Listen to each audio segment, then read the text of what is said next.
Hi, Stony Brook Symphony musicians. Many of you have had this experience before, but you're about to embark on a challenging and very deeply rewarding musical experience. I'm Frank Morelli, bassoon teacher here at Stony Brook, and I've been playing with the unconducted orchestra Orpheus for 40 years. And it's been one of the most challenging and also by far, unquestionably, one of the most rewarding experiences in my life. And I'm really happy you're going to have the opportunity to share in that type of experience. I thought I would give you some thoughts and suggestions that might help you on your way, especially before the very first rehearsal. And I've written them down because I think it'll be quicker and more concise for me to do so, to share them with you. Now, although we're all interconnected and interdependent when we play in any group, and especially an unconducted group, each individual's experience while playing and rehearsing is quite different, and that's something important to remember. For instance, while the concertmaster and other section leaders do bear an extra responsibility in terms of leadership, each of them must be open to suggestions and consider changing their approach, even though they find themselves in that leadership position. But we all must be prepared to consider our colleagues' ideas seriously, and we must make our suggestions audibly, concisely, and with diplomacy. It's very important that we respect each other both, in other words, how we deliver our ideas and how we accept the criticism or the feedback of those around us. We each must be prepared to accept that the majority may well not go for one of our ideas, and it may not become part of the ultimate performance. I often like to say that I'm full of ideas, and occasionally one of them is a good idea. And often when I've suggested something in Orpheus and then we try it out in rehearsal, I've been the first one to say, well, that didn't sound as good as I thought it would. And we must be open to that. Now, a couple of other practical things. That it's often impossible, or it's harder for the people up front to realize, and that's usually the string players, that what seems apparent to them, whether it's tempo, ensemble, or even the level of discussion and during rehearsal, is not that clear to those who sit further back.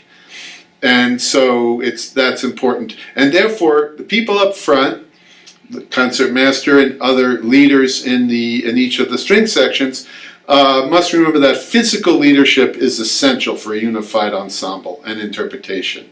And it's important that through score study, these individuals, the leaders up front, realize who is relying on them for leadership.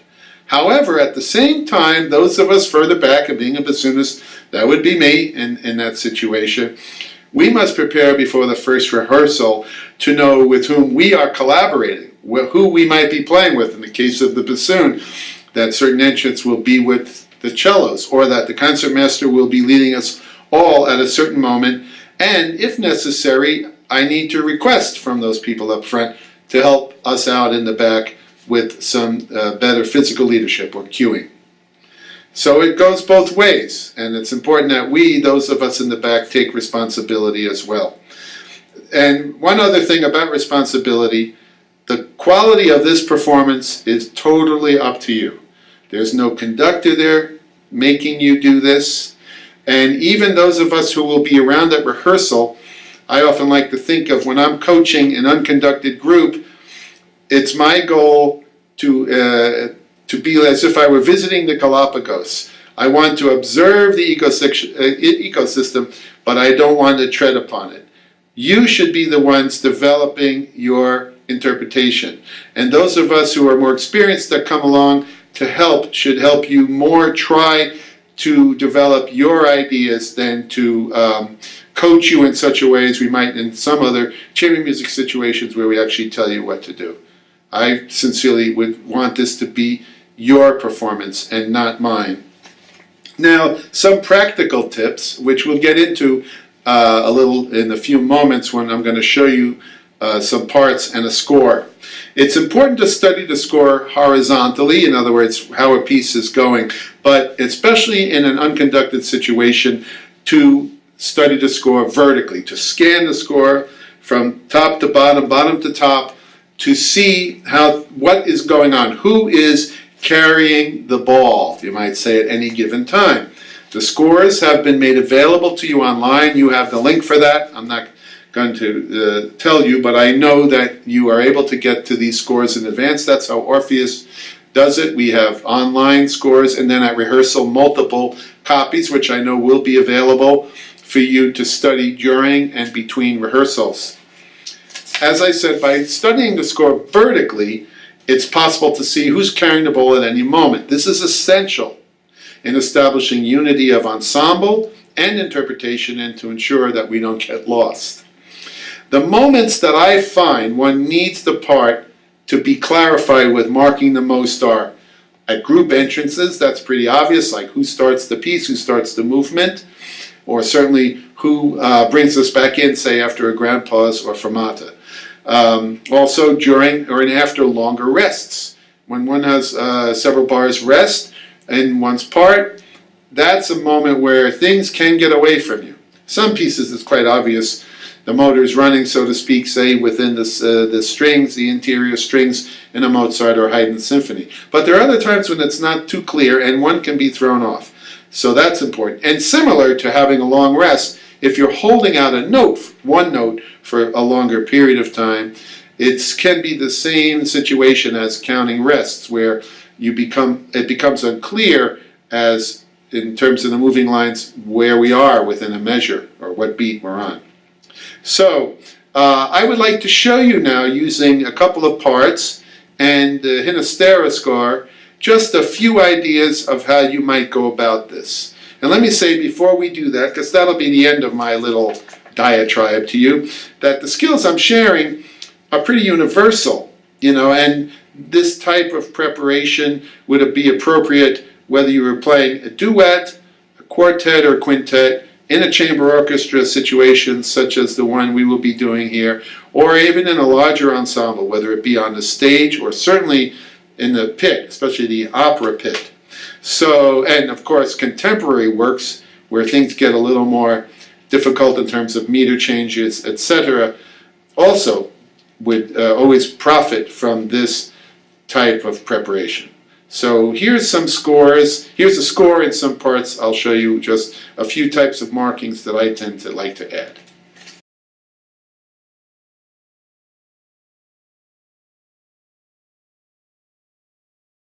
Okay, so now here's the Hinastera score, and just a couple of the movements I've marked up slightly to give you an idea. Now, I know you are, all of you, young professionals with experience, and please don't think I'm talking down to you.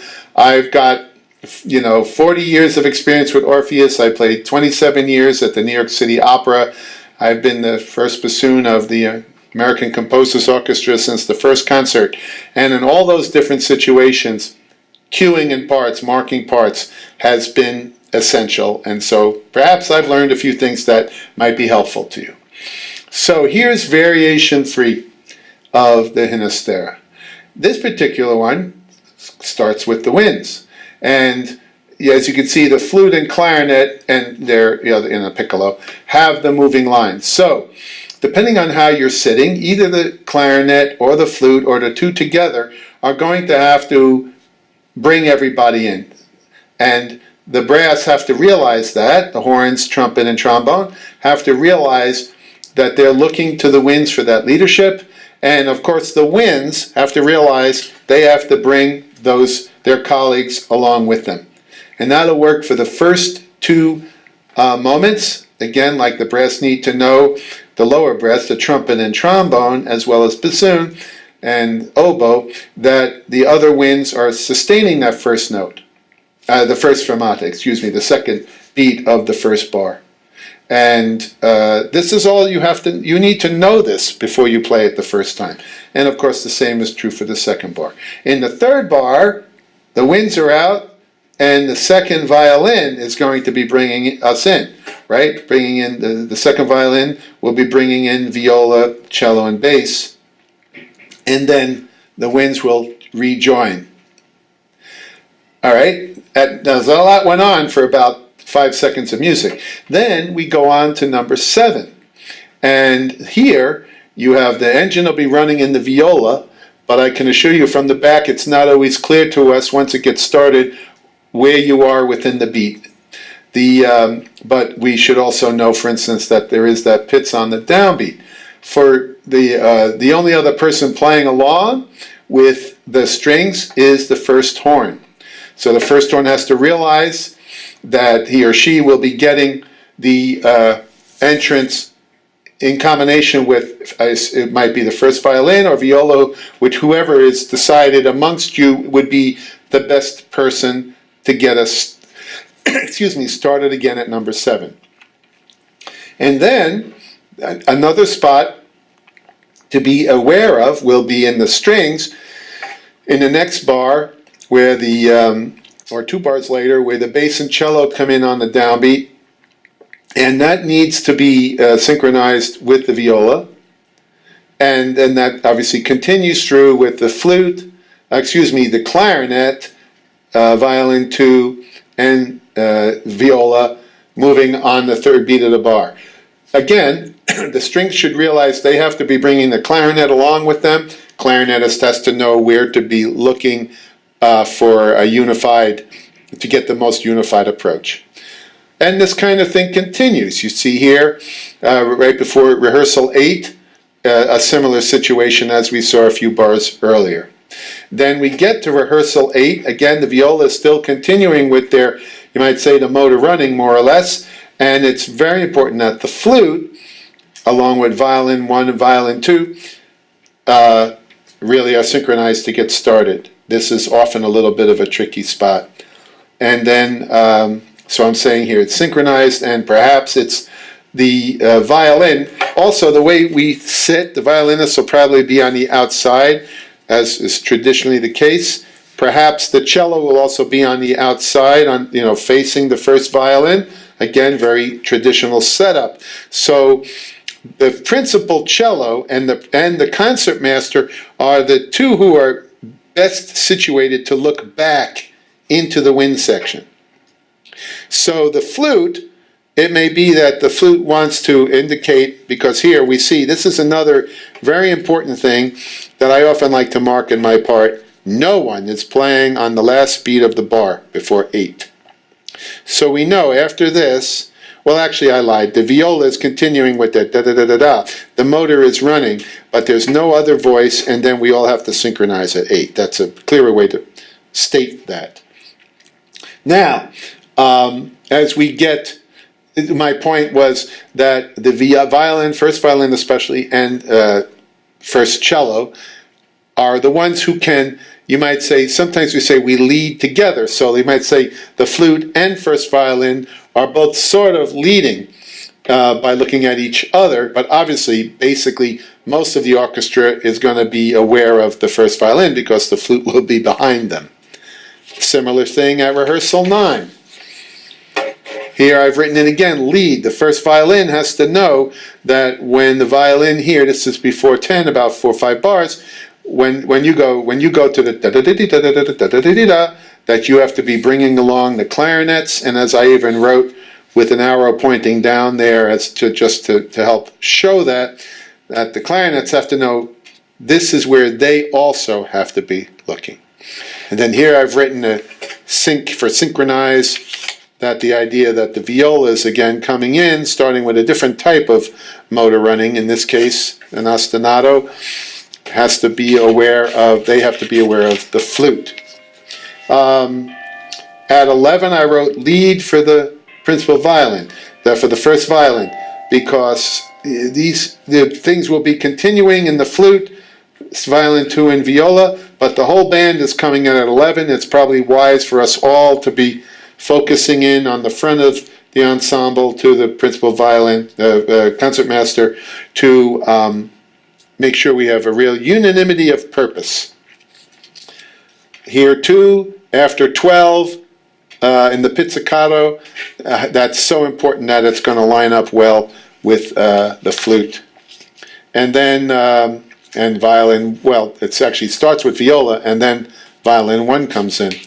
All right, so this is sort of the same type of ideas over and over. Towards the end, we'll come back to sort of the beginning repeats itself, you might say, with a similar plan of attack probably as we had at the beginning.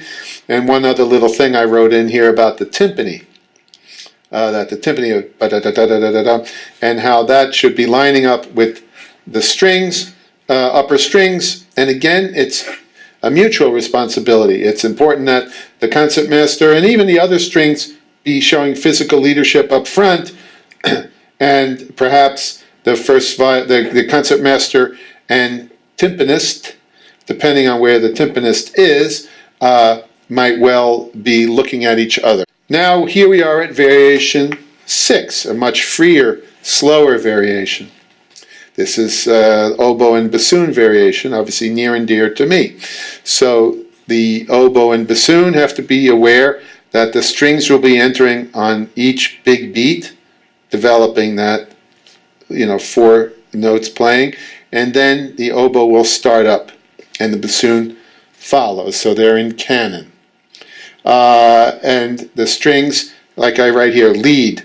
In other words, it's very important. Coming off the sustained note, as I said earlier about during rests or sustained notes, that everyone sort of know what's going on above them in the leading voices, the moving voices, I should say, which in this case would be oboe and then bassoon.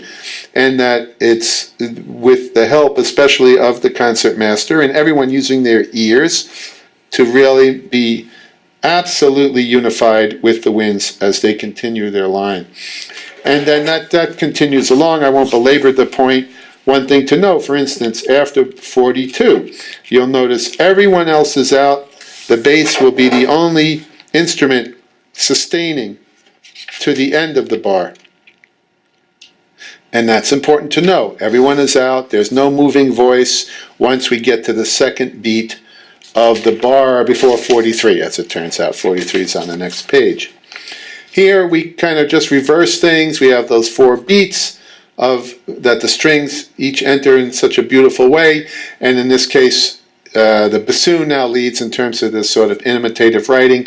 The bassoon is in first and then the oboe, but pretty much things stay the same. And then another spot towards the very end that's important for leadership is to synchronize the last chord, and not the very last chord because there is this one, but the 3 from the end, and it's probably becomes either the role or a joint role of the principal viola and cello. I'll give you one more example from the horn variation, which, as easy as it is, has often been one where keeping the ensemble together is a bit different, is a bit tricky. And I wrote here already, know where the horn's going to breathe. So that may come after a few experiences playing through it, but it'll be important that the strings, in setting up that very beautiful background, know where the horn is breathing and be ready to move with him or her. And again, I think especially the concertmaster would be the one who will be able to see the horn. But if the horn is sitting a little bit behind the concertmaster, so to speak, in terms of at the back and more towards orchestra right, it may turn out that the cellist up front, looking from the other side of the middle of the ensemble, might be the one. That you'll decide. That's something you can readily decide. And then we see, for instance, at 57, the horn, it comes off these half notes, and then it's important to synchronize the horn part with bassoon and strings, sustained strings. I wrote here, the cello would probably be leading with the horn, and as they could sort of give it together. The horn sort of gives it to cello, you might say, telegraphs it or reflects it back to the rest of the band, almost like a mirror. At 58 will be another moment after sustain, no motion. We know the upper strings are holding to the end of the bar, and then probably second violin leader will be the one. So as you see, this leadership moves around from one part of the orchestra, one section of the orchestra, to the other. And then right here I wrote in winds, right in cues, because you have to know where these where your three entrances in the clarinet, flute, and piccolo are, based on the horn part mostly, and also on the string parts. Looks like starting with violin 2. So there's an example in just a few minutes of music how many types of things one should know. And that this is work to be done prior to the first rehearsal.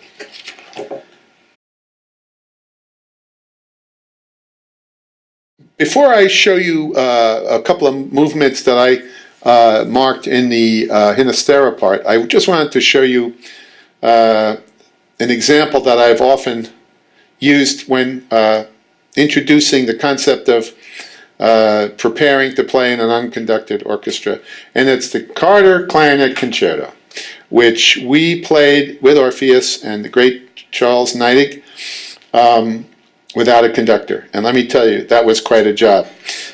And you see all these markings that I put in. Most of these markings I put in prior to the first rehearsal. As it turned out, in terms of time management, I was on a quintet road trip with Windscape, and in fact our clarinet and horn professors, Alan Kay and David Jolly, are in that quintet. I am a very fortunate guy to play with them in Windscape. And so we were on the road with a certain amount of downtime while traveling, and I had my score and my part with me.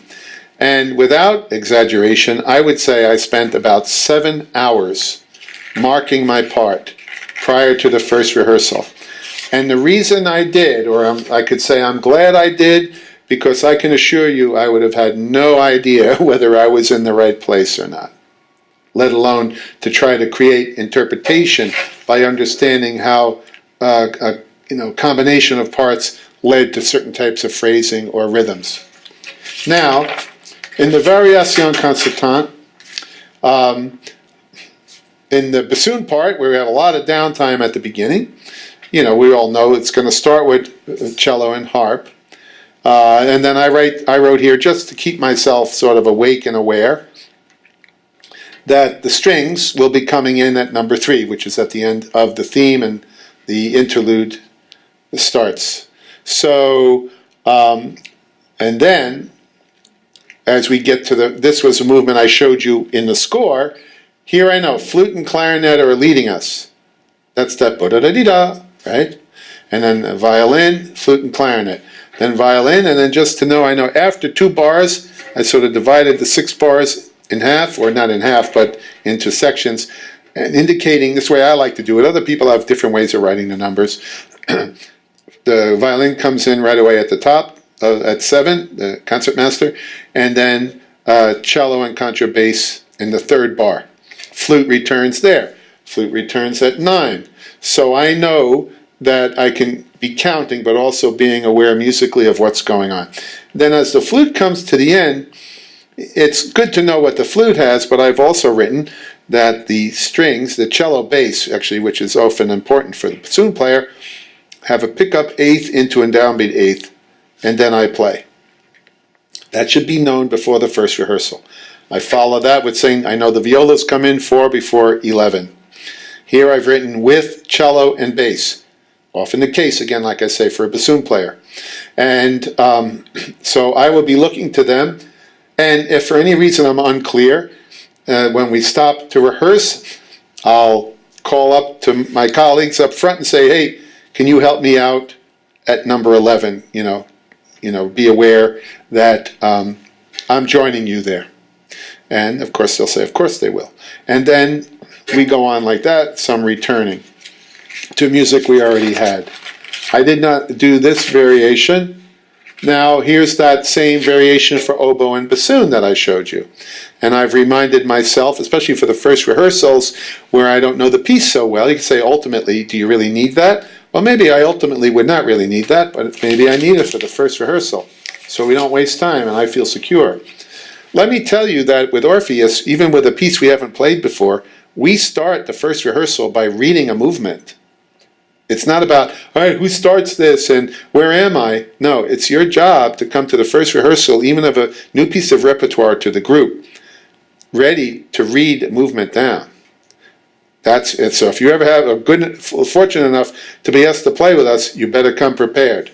Here's that contrabass holding the note before 43 I mentioned, and then I'm saying the cello brings us back in at 43, and I'm expecting most likely that I'm going to be taking the chord 3 before the end from my viola colleague. Well, thanks for listening. I hope you'll find some of this advice and tips useful to you. As I said earlier, the quality of this performance is your responsibility. I think that's a wonderful responsibility, and I've had 40 years of doing it, and in my own, I know for sure I would not be as an aware a musician or skillful ensemble player without having had the incredible experience and the interaction with my colleagues over these 40 years, and I hope you have a great time because it's a wonderful way to make music.